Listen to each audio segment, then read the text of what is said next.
start penalty certainly not helping their cause here. 2nd down and long.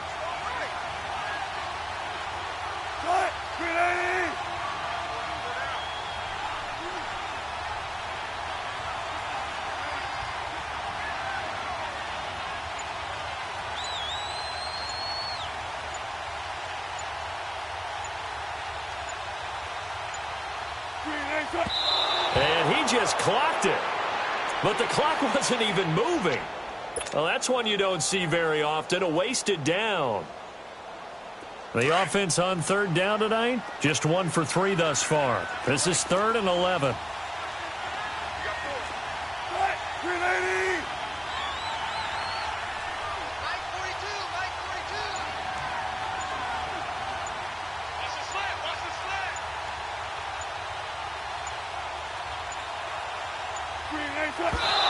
Did he just clock that? Looked like he tried to stop the clock, but the clock wasn't even moving.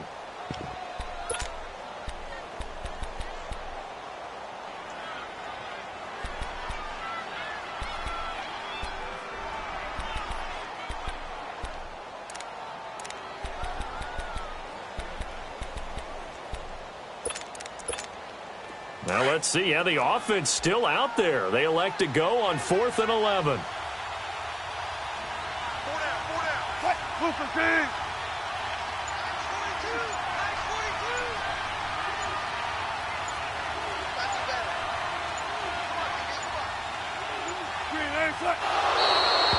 So with their backs practically backed up against the goal line, just why did they do that? I'm taking it from the other perspective because I have zero answer about why. How about if you're on defense and you realize they're going for it in this situation? That's just blatant disrespect for your team. And you're almost incredulous. You're like, what are they planning on doing here? What kind of crazy play should we expect to see? But there's no way they should pick that up here, and they didn't. And now incredible field position. Now this is a nice little gift wrap situation as they take over 1st and goal. And they'll indeed take a knee.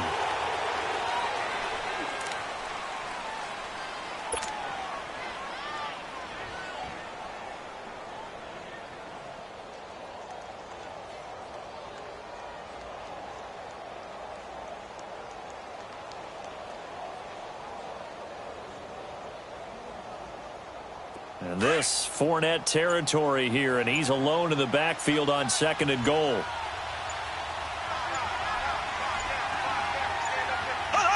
And they take a knee.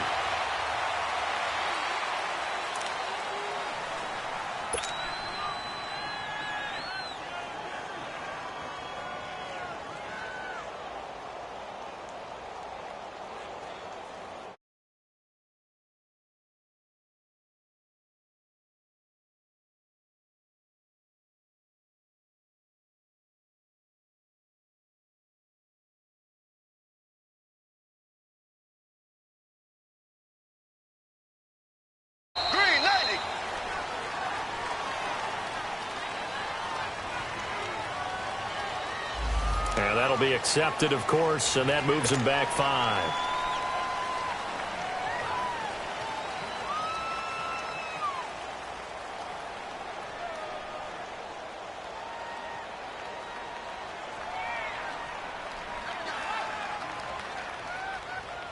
How crucial will those 5 yards be? We'll see as they come up again here, 3rd and goal.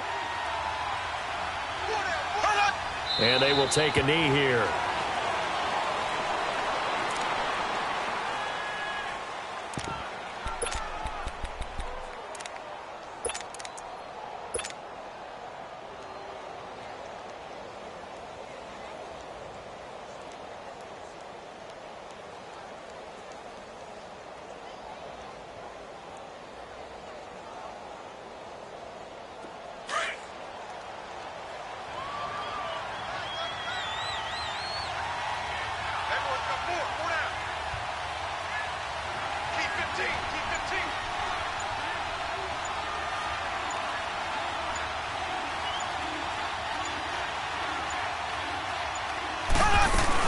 They'll go with a big bank Fournette.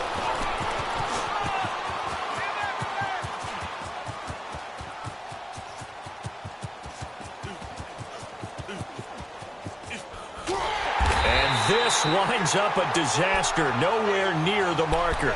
No luck for the Rams as they fail here on 4th down. And it'll be a turnover on downs.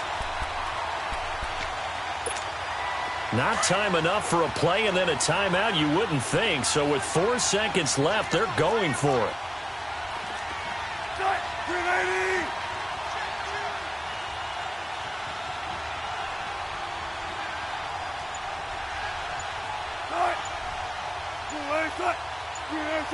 False start there. That will set the offense back 5 yards. Brandon, the lineman certainly flinched there before the snap. A good call. The false start backs him up 5. 1st and 15.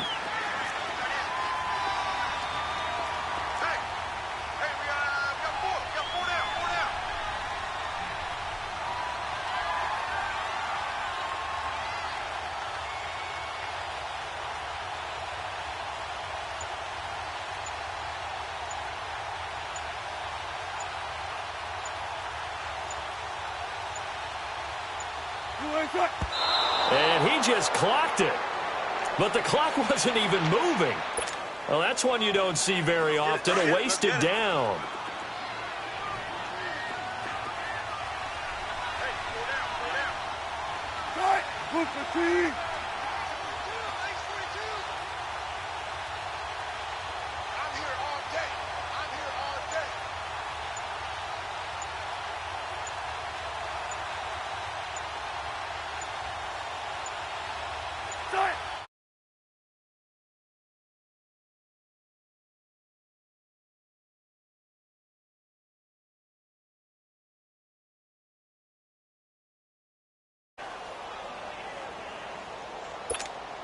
The chance of wasting this great starting field position, a real threat. This is 3rd and long.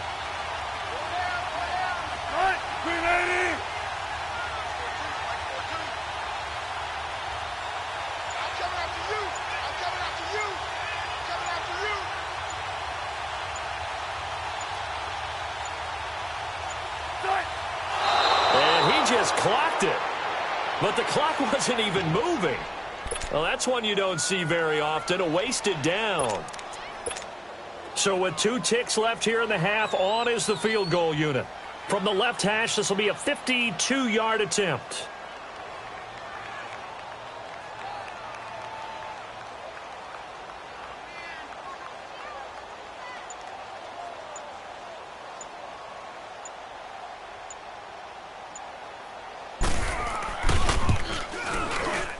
And Elliott puts this one through.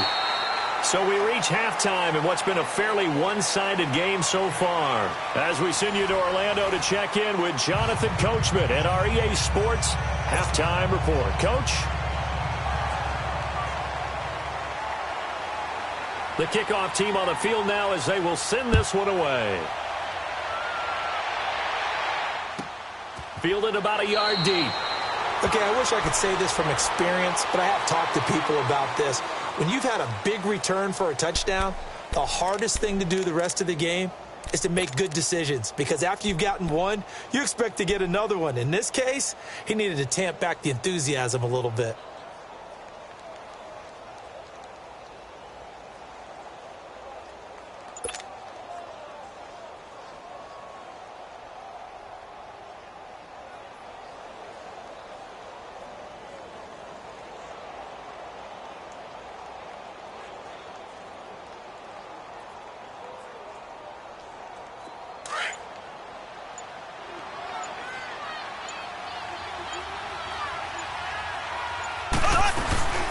Second half beginning with a run from Fournette. And space opened up a bit. He's able to take this up past the 10. Give him 9 on the carry that time, and they're set up with a 2nd and 1. We talk about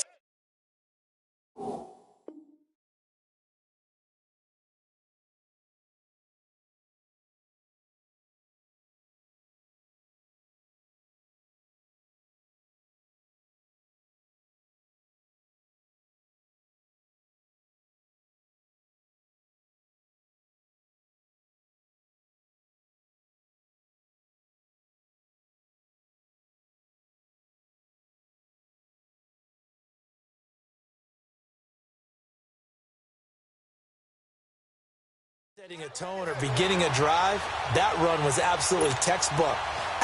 I'm telling you, partner, now they're not just thinking about an easy drive. They're thinking about maybe taking it downfield. Yeah, started at their 2. Now they've got a heavy amount of breathing room. They'll run it again with Fournette. Only a gain of a yard, but that's all they needed, as that's going to move the chains. Tough first half for him, unable to put up the numbers he's used to producing. But with a guy like him, you and I both know it just takes a couple of explosive touches for him to make an impact on this game and on the stat sheet as well.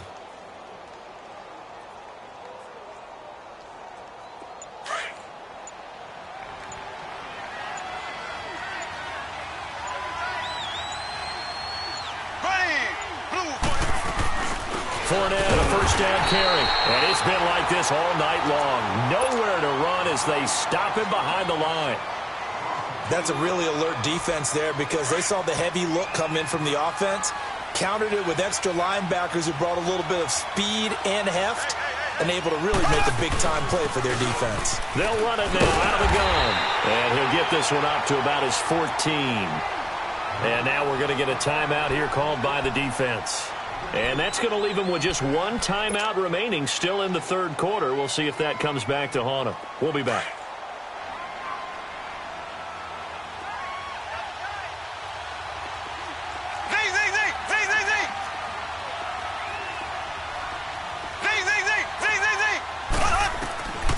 Working from the gun, Mahomes. Now that'll be tipped and intercepted. Picked off by Brian Urlacher. And he'll be brought down around the 7-yard line. And they needed a break. They needed to make a play here in the third quarter. Defensively, they did that. Now they got to go quickly and get some points on the board. And the best part is that they made their own break. Taking the ball away. Now they just look at their offense and saying, guys, let's go. Come on, capitalize on this one. Suddenly it's first and goal after the interception. A quick change in the situation here. Don't take forever, okay? Shotgun. After the interception, here's Wilson. He's going to flip one out here to his running back. And he will take this one in for a touchdown. Saquon Barkley. He scored on the ground and through the air. And his guys capitalize on the short field as they take it in for 6.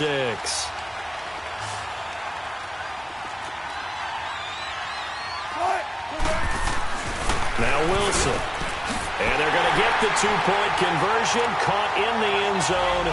And that cuts the lead a bit further. So they go with a pass there on the 2-point try and able to convert it, Charles. And a good job by the offense figuring out their 2-point play and using it well. It's interesting how people are using the strategy nowadays, though, isn't it? It really is, and I don't know how much that particular play factored in, but with the PAT moving back in 15-16, that kind of changed things, didn't it? It's really a part of everyone's strategy now. When I talk with coaches and when we sit with them, they always talk about they actually have 2-point periods in practice now, something they never really did before. Black 58 rail! Black 58 rail! They'll start out on the ground. It's Leonard Fournette looking for a cutback lane, but nothing there as he's met at the line of scrimmage.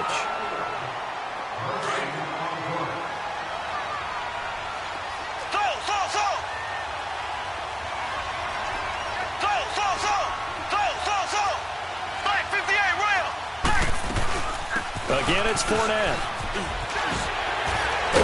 So he got free of one tackle, but couldn't do a whole lot else.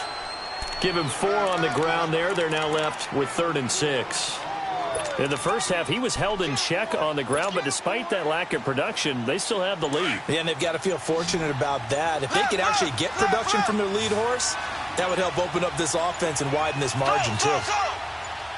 Snap coming at 1, and it's Mahomes. He is going to find Hill here and mark him down way up close to the 40 at the 39. That one goes for 29 yards on 3rd down. So from the 39 now, they'll come up on a 1st and 10.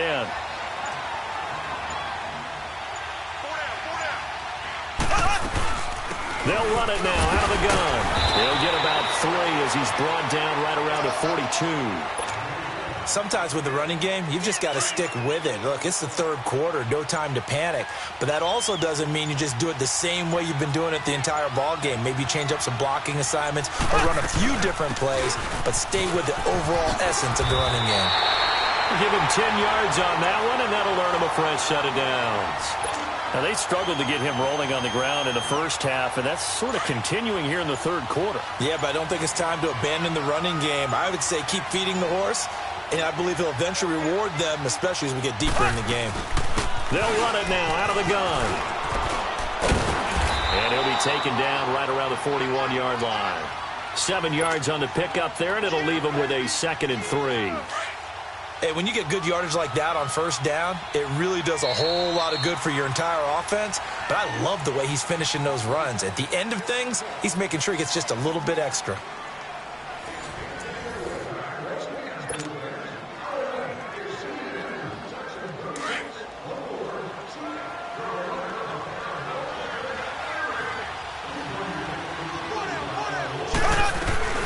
They'll run it now out of the gun.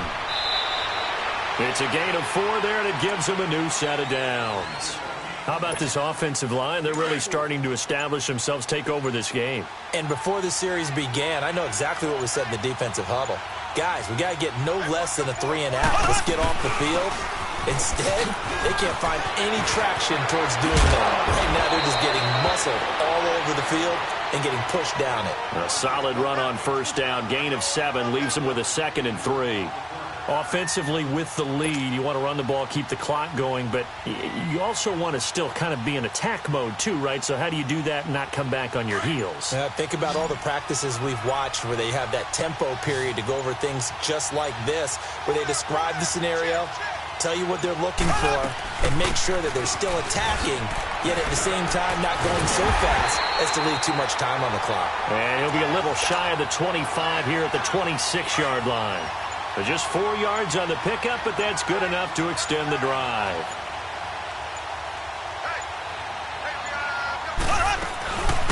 They'll run it now out of the gun. And it's been like this all night long. Nowhere to run as they stop him behind the line. They'll wind up losing 3 yards here. And it'll bring up a 2nd and 13. Got to figure the rush is going to be fierce again as they come up 2nd and 13. Time for a break. We'll come back to wrap this one up after this.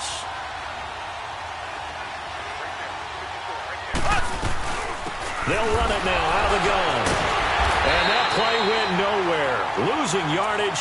It'll be back at the 36. It's a loss of 7. And now it's 3rd down. Need something from deep in the bag of tricks here after 1st and 2nd down went backwards. It's 3rd and very long.